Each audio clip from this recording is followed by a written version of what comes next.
Doctor Yunus Narendra মোদীর এই বৈঠককে ইতিবাচক দেখছেন রাজনৈতিক বিশ্লেষকরা।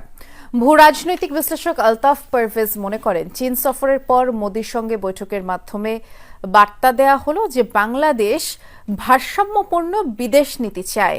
বহির্বিশ্বের জন্য এই বার্তাটিও খুবই গুরুত্বপূর্ণ বলে মন্তব্য করেন তিনি। আরেকজন বিশ্লেষক শাহাব এনাম খান বলেছেন, ভবিষ্যতে বাংলাদেশের সাথে ভারতের সম্পর্কের গতি প্রকৃতি এই বৈঠকের মাধ্যমেই নির্ধারিত হবে। বাকিটা জানাবেন সহকর্মী শাকিল হাসান। বাংলাদেশে ৫ আগস্টের সরকার পতনের পর থেকেই ভারতের সঙ্গে বেশ শীতল সম্পর্ক। বিমস্টেকে ইউনূস মোদীর দ্বিপাক্ষিক বৈঠক নিয়ে জল্পনা কল্পনা চলছিল কয়েকদিন ধরেই। অবশেষে তা সম্পন্ন হলো উষ্ণ পরিবেশে। বিষয়টিকে ইতিবাচক হিসেবে দেখছেন রাজনৈতিক বিশ্লেষকরা।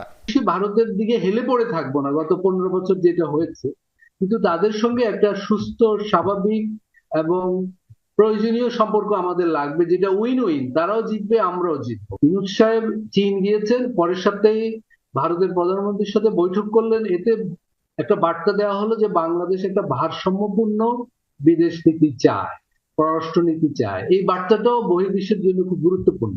ভবিষ্যতে বাংলাদেশের সাথে ভারতের সম্পর্কের গতি প্রকৃতিও এখান থেকেই নিরূপিত হবে।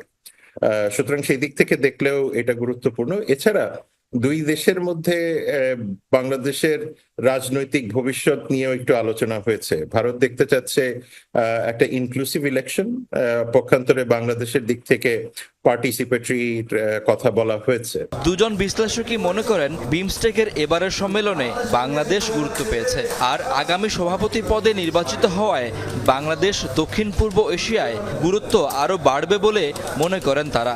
চেয়ারম্যানশিপটার মাধ্যমে বাংলাদেশের যে ইন্টারেস্টগুলি আছে, সেটা আঞ্চলিক ইন্টারেস্ট হোক, বাইল্যাটারাল মাল্টিল্যাটারাল ইন্টারেস্ট হোক, এগুলিকে বাস্তবায়ন করা। তবে এটাও আমাদেরকে মনে রাখতে হবে যে বিমস্টেক অনেক ক্ষেত্রেই সক্ষমতার অভাব এক্সপোজ করে। এটার মূল কারণটাই হলো যে বড় রাষ্ট্রগুলি অনেক ক্ষেত্রেই আগ্রহী হন না। বাংলাদেশের এই অঞ্চলে গুরুত্বটা বেড়েছে, সেটা মিয়ানমার সংকটের কারণেই বেড়েছে। ফলে বাংলাদেশের এখন আমি বলবো, আমার ব্যক্তিগত মত হলো, জোর দেওয়া উচিত এই মুহূর্তে, যেহেতু ভারতের সাথে একটা দ্বিপাক্ষিক বৈঠক হয়েছে, সার্ককে কিভাবে, সাউথ এশিয়ান যে জোট আমাদের, সেইটাকে কিভাবে আবার পুনরুজ্জীবিত করা যায়। দুই বিশ্লেষকই মনে করেন, আবেগের জায়গা থেকে এই বৈঠকের মাধ্যমে ভারত বাংলাদেশ সম্পর্ক বাস্তবে এলো। শাকিল হাসান, যমুনা নিউজ, ঢাকা।